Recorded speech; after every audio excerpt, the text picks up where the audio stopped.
Muy buenos días a todos. Vamos a iniciar con el curso de Clínica 1 de la Universidad Uddelas del curso de optometría. En este caso, el diagnóstico diferencial de síntomas oculares corresponde al capítulo 1 del libro de texto que ya ustedes deben tener. En primer lugar, debemos tenerlos claros las definiciones de los términos. ¿En qué sentido? Saber de qué estamos hablando en este caso. Para nosotros el diagnóstico no es más que el reconocimiento o la identificación de la enfermedad. Diferencial es diferenciar una de otra o de las posibles que pueden ser candidatas a que el paciente pueda sufrir. Signos son todos aquellos hallazgos mesurables que nosotros podemos realizar durante el examen. Por ejemplo, ¿cuál sería un signo? La temperatura. Nosotros podemos tomar y medir la temperatura de los pacientes. Nosotros podemos evaluar, por ejemplo, la agudeza visual del paciente. En cambio, los síntomas no son más que sensaciones o percepciones propias que tiene el paciente en base a esa enfermedad. Por ejemplo, puedes sentir dolor. Nosotros no vamos a poder medir el dolor directamente, ¿verdad? Solo podemos tener una idea según lo que el paciente nos vaya describiendo. Entonces, a lo largo de este capítulo vamos a ir viendo los diferentes términos de síntomas que el paciente puede manifestarnos durante una evaluación. Lo primero, alucinaciones. Tenemos que tener claro la diferencia que puede haber entre una alucinación y una ilusión. Una alucinación no es más que observar o ver algo que realmente no existe, no está allí. O sea que no hay un estímulo que nos está permitiendo ver eso. En cambio, por ejemplo, una ilusión es cuando hay un estímulo visual que trata realmente de estimular y hacernos creer que estamos viendo algo que no está ocurriendo. Por ejemplo, un mago. Aquí, por ejemplo, este mago no puede estar haciendo la ilusión, ¿verdad? Por ello se llaman ilusionistas, de que esta persona o la persona que desaparece está flotando. En cambio, si vemos elefantes volando, pues y no hay realmente nadie que nos está estimulando a ver algo que se está moviendo en el aire, pues sería una alucinación.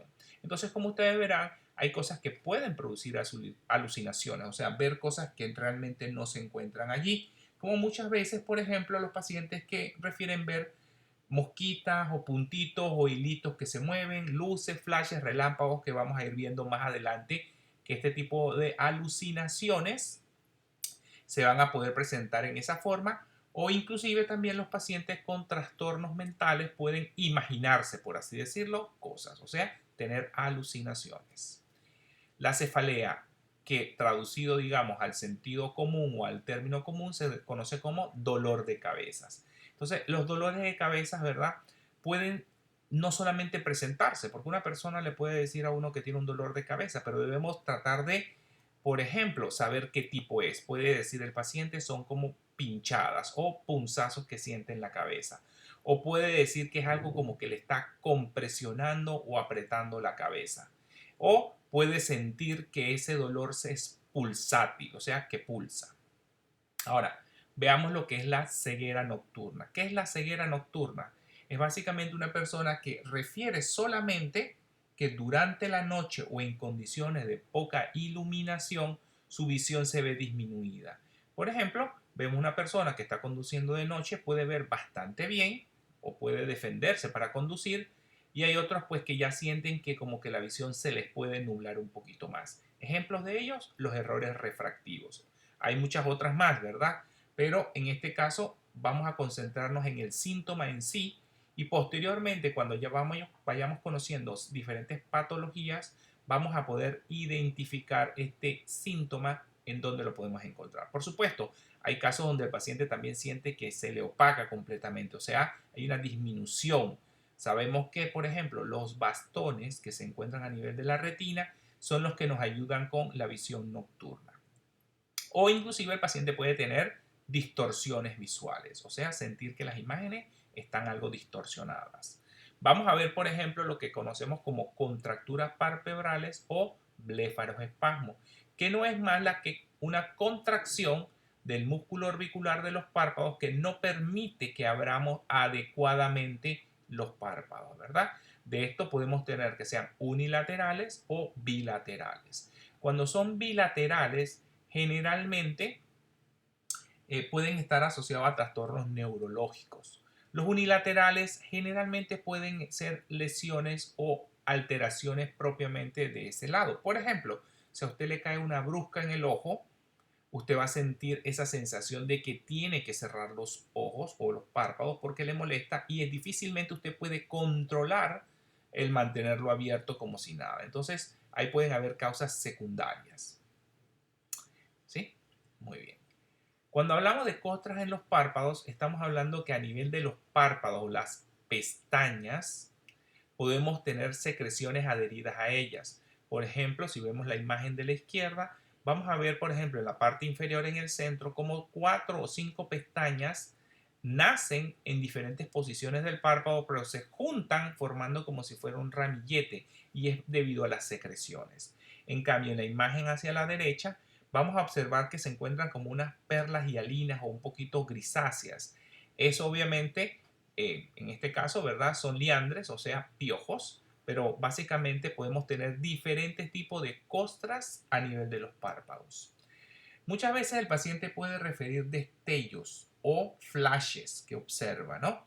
Entonces una persona con una imagen, por ejemplo, claro, no necesariamente tiene que ser de noche, puede ser de día e inclusive con los párpados cerrados. El paciente cuando observa flashes generalmente lo va a observar en cualquier situación, ya sea con los ojos abiertos o los ojos cerrados. Y esa sensación de flashes el paciente puede describirlo exactamente en qué posición están, que por ejemplo en este caso se observa en la parte superior izquierda. Entonces el paciente al sentir esta sensación generalmente puede también, como en todo, cuantificar que duró un segundo, unos minutos o varias horas. Podemos nosotros ir sospechando de ciertas enfermedades, como por ejemplo desprendimiento de vitrio posterior, desgarro de retina o inclusive desprendimiento de retina con otras manifestaciones, ¿verdad?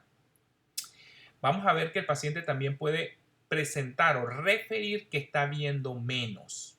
Por ejemplo, una persona que va a Panamá la Vieja y va a observar las ruinas puede verlo normal o puede verla ligeramente más opaco o mucho más opaco y así en lo sucesivo, ¿verdad? Entonces el paciente se va a quejar definitivamente de su disminución de su visión.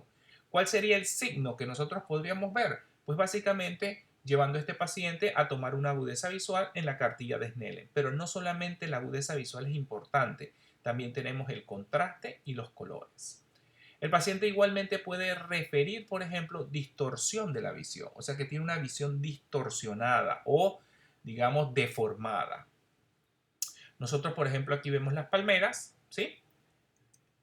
Aquí al lado derecho vamos a ver lo que se conoce como la rejilla de Amsler, que es una prueba subjetiva y una prueba objetiva, que es la rejilla de Amsler, donde podemos ver nosotros de repente o cuantificar realmente el área de distorsión de la visión que el paciente puede referir.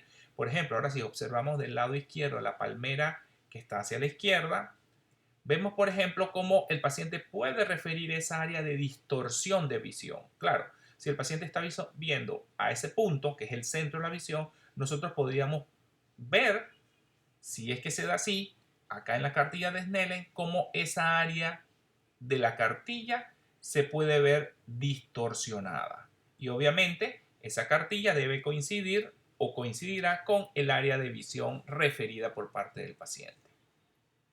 El dolor. El dolor, obviamente, como todo, tenemos que tratar cuando el paciente lo refiere de cuantificar. Y no solamente de cuantificar, sino, como dijimos en el dolor de cabeza, qué tipo de dolor es. Puede referir que es un dolor pulsátil, un dolor continuo, un dolor intermitente, un dolor quemante, un dolor tipo presión, un dolor tipo cólico. El dolor realmente cada paciente lo puede interpretar o lo puede manifestar de diferentes maneras, pero nosotros tratamos de cuantificarlo para tener una idea de, digamos, el grado de dolor o de la intensidad. Y lo podemos graduar de 0 a 5. 0, nada de dolor. 1, un dolor leve. 3, un dolor considerable. 4, bastante fuerte. Y 5, insoportable. Pero muchas veces los pacientes les dificulta muchísimo, ¿verdad?, definir o escoger un número. Y generalmente para que el médico o el personal que lo está atendiendo le tome caso, generalmente le va a decir 3, 4, 5. Nunca le va a decir 1, un dolor leve, un dolor mínimo, ¿verdad? Entonces, obviamente, eso es bastante difícil y muchas veces uno le puede decir a los pacientes inclusive que les cuesta definirlo, ya sea por palabras o por numeración, ponerlos como quien dice por carita. Bueno, ¿con qué carita usted se identifica? Entonces el paciente puede identificarse, bueno, con la carita de en medio, la amarilla, o la que es verde claro, o la que es verde mucho más intensa. Obviamente el verde intenso, pues significa que el paciente no tiene dolor. Inclusive estas caritas a nosotros nos sirve porque cuando nosotros vemos que llega un paciente muy conversón, alegre, que sonríe, o sea, nosotros no podemos pensar que sea un 4 o un 5, porque una persona con un 4 o un 5 no estaría para conversar mucho, básicamente va a llegar diciendo que le duele y que le quieren que le resuelva, ¿no? Entonces, en cambio, el 1, el 0, el 1 y el, bueno, aquí nos saltamos el 2. Pero bueno, debe ser de 0 a 5. Y pues el paciente va a ir identificando el dolor. El edema palpebral no es más que cuando los párpados están hinchados, ¿sí? Esos párpados hinchados se pueden dar ya sea, digamos, de forma difusa o, digamos, a lo largo de todo un párpado. Puede ser unilateral de un párpado o bilateral, ambos párpados, o puede estar localizada. En la imagen de la izquierda vemos un edema difuso, o sea, todo el párpado, y del lado de la imagen derecha vamos a ver que está más localizado en la parte externa.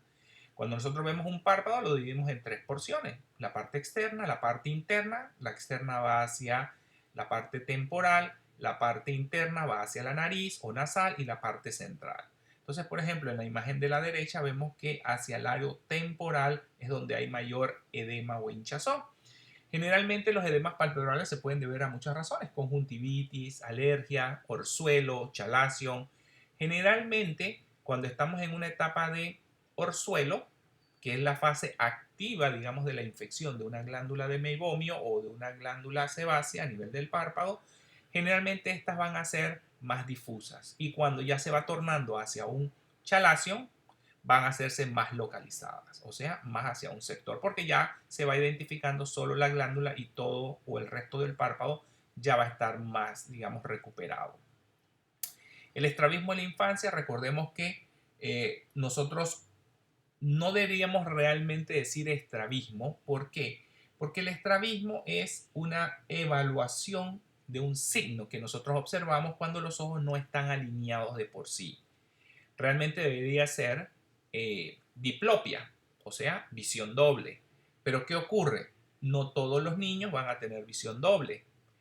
E inclusive los niños no van a poder, estamos hablando en edades que todavía no pueden hablar o no pueden pues manifestar sus síntomas, pues no nos va a decir que tiene visión doble. Entonces generalmente son los padres los que nos van a decir, no, mire, tiene los ojos cruzados o hacia afuera. Entonces, en este caso, ¿verdad? Nosotros podemos observar ya sea desviaciones en cualquier sentido, pero de las más frecuentes, ¿verdad? Van a ser desviaciones hacia adentro o esotropia, o desviaciones hacia afuera o exotropia. Si vemos en la imagen de la izquierda, nosotros generalmente cuando vamos a evaluar algún grado de estrabismo, nosotros ponemos una luz de fijación y le decimos al paciente o tratamos de estimular al paciente para que vea esa luz en caso de los niños. Y obviamente la luz debería enfocarse, si vemos la imagen de la izquierda, en el ojo que se ve hacia el lado derecho, la luz se refleja casi en el centro de la pupila. Eso nos indica que ese ojo es el que está fijando. En cambio, el otro ojo, si vemos el reflejo de la luz, está casi en el limbo, o sea, entre la unión entre la córnea y la esclera. En caso del ojo, o de la imagen, perdón, del ojo derecho, vamos a observar efectivamente que el ojo que se ve hacia la izquierda, la luz está enfocando casi en el puro centro de la pupila. En cambio, del ojo o del lado derecho de la imagen, vamos a ver entonces que la imagen o el reflejo de la luz está más hacia el borde efectivamente de la unión entre la esclera y la córnea. Entonces, obviamente sabemos que la imagen del ojo, la imagen del lado izquierdo es una exotropia, o sea, un ojo desviado hacia afuera, y la imagen del lado derecho es una endotropia o esotropia, o sea, un ojo virado hacia adentro. Flashes, luces, obviamente, cae también dentro de lo que conocimos como alucinaciones, o sea, una persona está alucinando, está viendo, pero hay realmente un estímulo en donde vemos cómo al cuadrante superior derecho esos flashes, esas luces aparecen, ¿verdad? Como les dije, eso puede verse ya sea de día, de noche o inclusive con los párpados cerrados. Los halos en torno a las luces. Nosotros vamos a observar que una persona puede presentar o decir, mire, yo veo las luces y esas luces tienen como halos a los alrededores. Obviamente de noche pueden ser mucho más evidentes, pero también se pueden observar de día. Tenemos que recordar que los estímulos van a viajar del estímulo luminoso o la imagen hacia nuestro ojo, ¿verdad? Pasando obviamente por la córnea. Cuando la persona ve halos, es esto lo que va a ver. Va a ver como si fuera una aureola halos alrededor de esas luces. Ahora, ¿qué puede ocurrir? Si recordamos el efecto del arco iris, que es básicamente cuando va a llover o ha llovido, la luz o los rayos lumínicos pasan a través de las pequeñas gotas de agua y esas gotas de agua actúan como si fuera un prisma y van a que producir una difracción de la luz, o sea que las longitudes de onda de diferentes rayos lumínicos se van a ir separando y van a descomponer la luz, ¿sí? Entonces, básicamente, nuestra córnea, si recordamos la córnea tiene 5 capas, la parte más anterior es el epitelio, luego viene la membrana de Bowman, luego viene el estroma, luego viene la de Descemet y finalmente la del endotelio, que es la parte más interna. Podemos observar que estos rayos lumínicos van a llegar a la córnea, van a producir la refracción y estas se van a dirigir hacia el área de la mácula o hacia el área de la visión. En este caso, cuando tenemos edema o hinchazón, estas luces este líquido o estas gotitas de agua pueden producir entonces ¿qué? Deformación de la luz o descomposición de la luz, produciendo entonces esos halos de colores. Esto lo podemos observar, por ejemplo, cuando hay edema de córnea, principalmente el edema a nivel del epitelio. Por ejemplo, en los glaucomas agudos o lesiones o alteraciones a nivel del epitelio corneal, como úlceras. La imposibilidad del cierre palpebral es conocida realmente como lagoftalmo, o sea que cuando el paciente trata de cerrar los párpados no los puede cerrar por completo. Por ejemplo, en este caso vemos una visión o tratando de forzar el cierre de los párpados, pero el párpado o el ojo derecho de este paciente no logra cerrarse por completo. Por supuesto, existe lo que se conoce como el fenómeno de Bell, que es básicamente que el ojo o el globo ocular se va hacia arriba en el momento en que cerramos los párpados. Eso es lo que va a hacer en este caso que a pesar de que tenga la imposibilidad del cierre palpebral completo o el lagoftalmo, que la córnea no esté tan expuesta o completamente expuesta al ambiente y se pueda resecar y producir entonces problemas. En este caso, ¿verdad? Es diferente. Hay un lagoftalmo, pero la causa es diferente. Si vemos, el borde del párpado inferior está como evertido. Esto en este caso es un ectropio. Y en el lado derecho, muy probablemente el paciente lo que presenta es una parálisis facial. Una parálisis facial del lado derecho. Y en este lado derecho de la imagen, pues obviamente tenemos un lagoftalmo, pero causado por un ectropio del párpado inferior izquierdo. El lagrimeo pues no es más que conocido también como la epífora, ¿sí?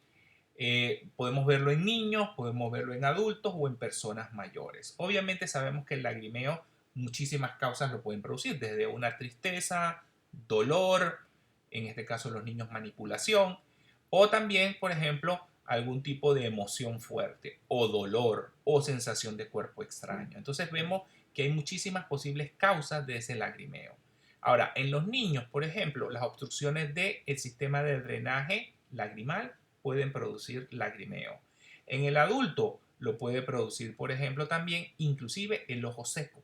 O sea, parece un poquito antagónico decir que uno tiene el ojo seco y está lagrimeando, pero ese lagrimeo es un lagrimeo reflejo, o sea, es una respuesta, digamos, exagerada por parte del cuerpo tratando de compensar la resequedad ocular. Por supuesto que es un lagrimeo intermitente. Obviamente los adultos mayores también pueden tener obstrucción de el conducto de drenaje lagrimal o alguna otra patología que puede producir este lagrimeo, que más adelante seguirán viendo. Manchas delante de los ojos se conoce como miodesopsias. Mio significa gusanos o animalitos y sopsias verlos. Entonces vamos a observar, por ejemplo, Hay pacientes que pueden describir esas miodeusopsias, por ejemplo, una arañita, una culebrita o algunos como ciertos garabatos. Por ejemplo, los garabatos del lado izquierdo y los animales del lado derecho. Algunos que pueden decir que se pueden ser hasta como si fueran mosquitas o chinchitos, ¿verdad? Y generalmente también le puede decir que de repente desaparecen algunas en ocasiones, ¿verdad? Y solo quedan algunas o ninguna y vuelven a aparecer nuevamente. Eso obviamente va a depender de que si están en la parte del área visual donde el paciente tiene fijo. Generalmente van a decir siempre que estas se mueven y obviamente están también muy relacionadas con el movimiento ocular. Usted mueve los ojos y estas se van a mover. Muchas veces estas pueden tener relación, por ejemplo, con desprendimiento de vitrio. El desprendimiento de vitrio va a producir que ciertas áreas del vitrio queden algunas como manchas relacionadas con ciertas estructuras oculares. Por ejemplo, las que son redondeadas o en forma de anillos están relacionadas con el nervio óptico, o sea, la impresión del nervio óptico en el vitrio.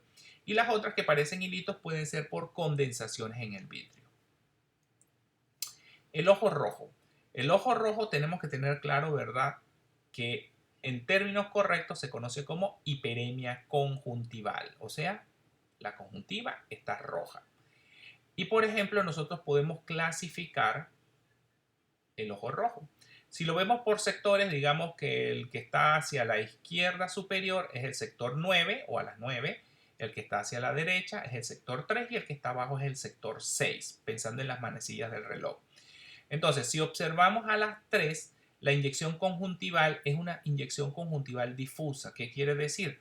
Los vasos sanguíneos de la conjuntiva están irritados o están inflamados o están llenos de sangre, ¿sí?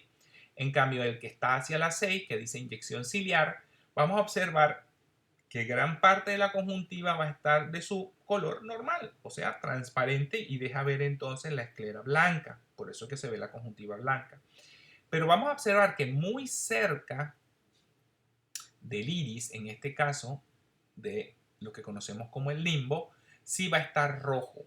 Recordemos que esa área, la estructura que está debajo de la esclera, es el cuerpo ciliar. Por ello es que se conoce como inyección ciliar.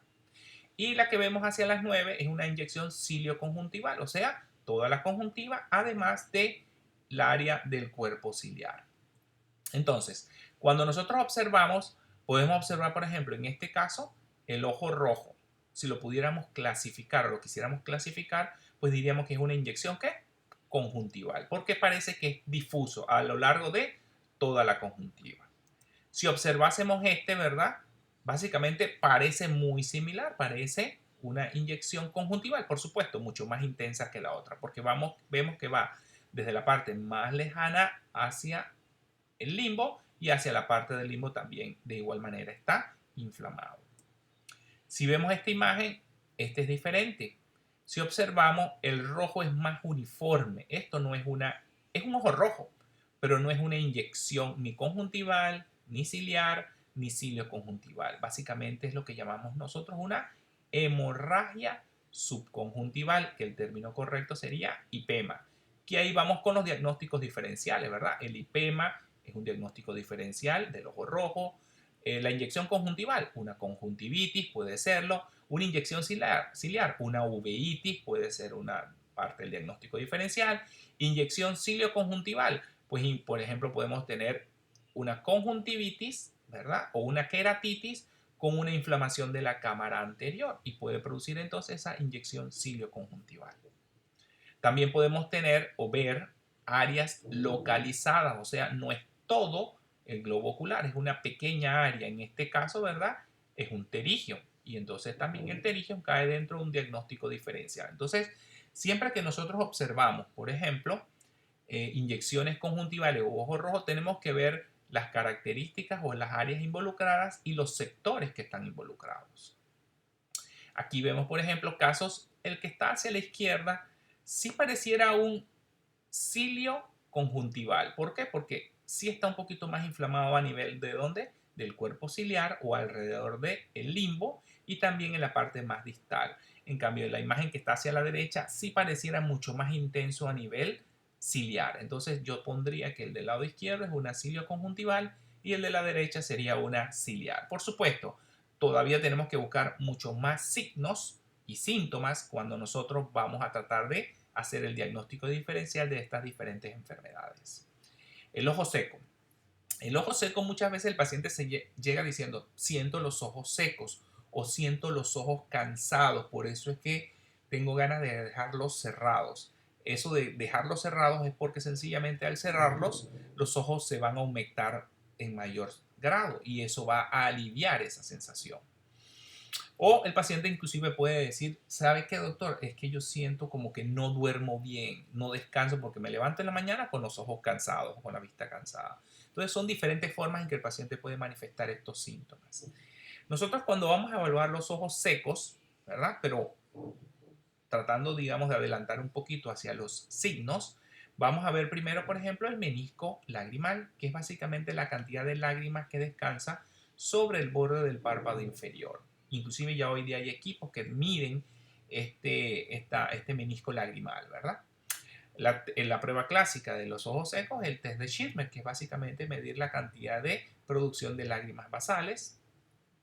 Y también inclusive hoy día lo que se estudia son las glándulas de meibomio. Recordemos que las glándulas, la película lagrimal no solamente está compuesta de agua, está compuesta de tres componentes. El más interno o adherido hacia el propio globo ocular es la capa mucoide o mucinosa, luego sigue la capa acuosa y luego viene la capa oleosa o aceitosa. Recordemos que la capa oleosa o aceitosa la va a producir las glándulas de meibomio y esto que vemos aquí ahorita es una imagen de lo que se conoce como una meibografía. Si vemos aquí hay cuatro imágenes, de la A a la D. Vamos a ver que la lámina A, vemos que el párpado está vertido, se toma una fotografía y eso que ustedes ven que pareciera como si fueran unos pequeños ramilletes, ¿ok? Que van desde el inicio del tarso, recordemos que la glándula de meibomio, ¿dónde está? Dentro del tarso, hacia el margen palpebral. En el lado A vamos a observar múltiples, bastante, digamos, bonitos, y desde la parte del inicio del tarso hasta el final. En cambio, en la imagen B vemos que ya hay una disminución de la cantidad de glándulas de meibomio, ¿sí? Inclusive no son completas, algunas están interrumpidas. En la C ni se diga, vemos inclusive áreas que están como calcificadas y en la D casi una ausencia, una cicatrización casi completa de estas glándulas de meibomio. Por supuesto, a medida que vamos teniendo diferentes grados de producción de la capa oleosa, también los síntomas del ojo seco pueden empeorar. Los párpados caídos o tosis, debemos diferenciar, por ejemplo, la caída en los niños, ¿verdad? En donde, por ejemplo, nosotros podemos ver la posición del margen del párpado superior. En el ojo derecho, en este caso, que se observa en la imagen al lado izquierdo, el borde del párpado se encuentra bastante arriba del borde pupilar, o sea, muy cerca del limbo. En cambio, del lado derecho, vamos a ver que el margen palpebral va a llegar casi a obstruir el cuarto o el tercio superior del margen del borde pupilar. También tenemos que diferenciarlo. Por ejemplo, aquí cualquiera podría decir que hay una tosis. Ahora, cuando nosotros hablamos de tosis o párpados caídos, es básicamente referenciando el margen palpebral. Aquí lo que vamos a observar, por ejemplo, en una persona muy mayor, es una dermatocalasia, que es básicamente un exceso de piel que ya ha perdido su elasticidad y esta está, por así decirlo, guindando. Y eso es lo que da esa impresión, ¿verdad?, de párpados caídos, lo cual no es. Pero de igual manera va a ser un diagnóstico diferencial, ya que cuando se observa uno puede pensar que lo puede ser. ¿Sí? En cambio ahora tenemos, por ejemplo, las pestañas. Las pestañas sabemos que tienen que tener ciertas características. En este caso nosotros hablamos de la madarosis o la pérdida de pestañas. O sea, hay pérdidas de pestañas. En este caso, por ejemplo, si vemos la imagen, aquí en el párpado inferior no hay pestaña alguna y en el párpado superior, en la parte central, hay ausentes. Inclusive vemos que también hay algunas pestañas, como por ejemplo las que están hacia donde está el punto lagrimal superior, son como ya atróficas, ¿verdad? Esa pérdida de pestañas se pueden dar diferentes causas. Por ejemplo, una de esas, el Burkitt arada. También hay tumores que pueden producir pérdida localizada de pestañas, porque recordemos que el tumor es un crecimiento de células de forma no controlada, y estas lo que pueden hacer es destruir el folículo piloso del pelo, y este pues obviamente se va a caer. El picor ocular, básicamente, vamos a observar que en los niños o en los adultos, ¿verdad? Van a sentir esa sensación imperiosa de rascarse. Los niños son muy honestos, ¿verdad? Si sienten algo, lo hacen. Así que si él se está rascando es porque le está picando. Y podemos observar otros signos. Por ejemplo, veamos la epífora, o sea, el lagrimeo. Se le ve un poquito la conjuntiva roja, se le ve un poquito los edema de los párpados, probablemente por esa conjuntivitis que sería conjuntivitis alérgica, o hay conjuntivitis primaverales. Pudiera ser también una conjuntivitis infecciosa, pero el picor ocular es muy característico de las alergias. Protrusión ocular, en este caso la proptosis o los ojos saltones, generalmente es más frecuente en mujeres, obviamente, porque una de las principales causas de esta enfermedad es la oftalmopatía tiroidea, o sea, las enfermedades de la tiroides. Nosotros también tenemos que ver si es unilateral o bilateral. Generalmente nosotros cuando hacemos el diagnóstico, sabemos que las bilaterales en adultos casi siempre van a ser de tipo tiroideo, o sea, por causa de la tiroide.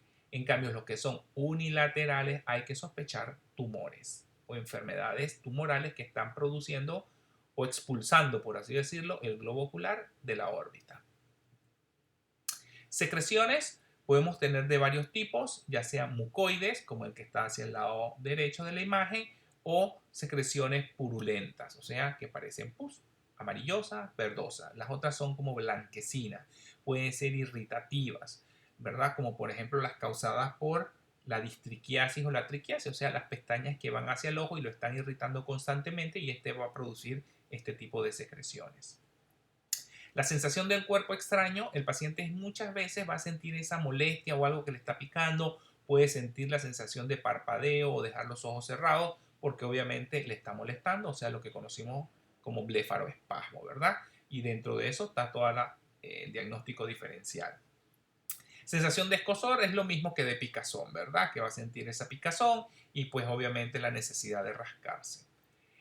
Sensibilidad a la luz, que es conocido como fotofobia, en donde realmente la cantidad de luz va a producir, que es normal, molestias. Tenemos, por ejemplo, la uveitis, alteraciones en la córnea, como por ejemplo una úlcera, pueden producir este tipo de molestias. El vaivén ocular u oxilopsia básicamente es cuando nosotros vemos, por ejemplo, aquí en la imagen, que el globo ocular tambalea o brinca hacia un lado. Tienen que darse cuenta que el brinco que da o hacia el brinco que da se conoce como movimiento sacádico, y básicamente es la corrección de la visión. O sea, si la persona, por ejemplo, está viendo hacia el centro y el ojo se empieza a desviar, súbitamente se desvía hacia el centro para tratar de corregir la visión. La visión doble o diplopia no es más que ver doble. Nosotros, por ejemplo, aquí vemos el cachorro, se ve muy bien, muy bonito, muy tierno, y de repente uno puede empezar a ver ese desdoblamiento de la imagen, esa visión doble. Por supuesto, la visión doble siempre hay que tratar de evaluar como síntoma del paciente si es unilateral o bilateral. ¿Qué quiere decir? Si lo ve con un ojo solamente, o sea, tapándose el otro, o lo ve cuando ambos ojos están abiertos. Y obviamente la visión binocular con los dos ojos abiertos generalmente se debe a una mala alineación de la visión, o sea, los globos oculares o los ejes visuales no están alineados completamente. Entonces, en este caso puede ser horizontal o pudiera ser vertical. Entonces, eso también es importante preguntarle al paciente, o diagonal también, obviamente. Nosotros podemos preguntarle al paciente, sí, ve doble, pero uno al lado del otro o uno arriba del otro, o una imagen arriba de la otra. Muy bien, eso es todo en cuanto a síntomas oculares. Obviamente los diagnósticos diferenciales más adelante lo vamos a ir viendo a medida que vayamos conociendo las diferentes enfermedades.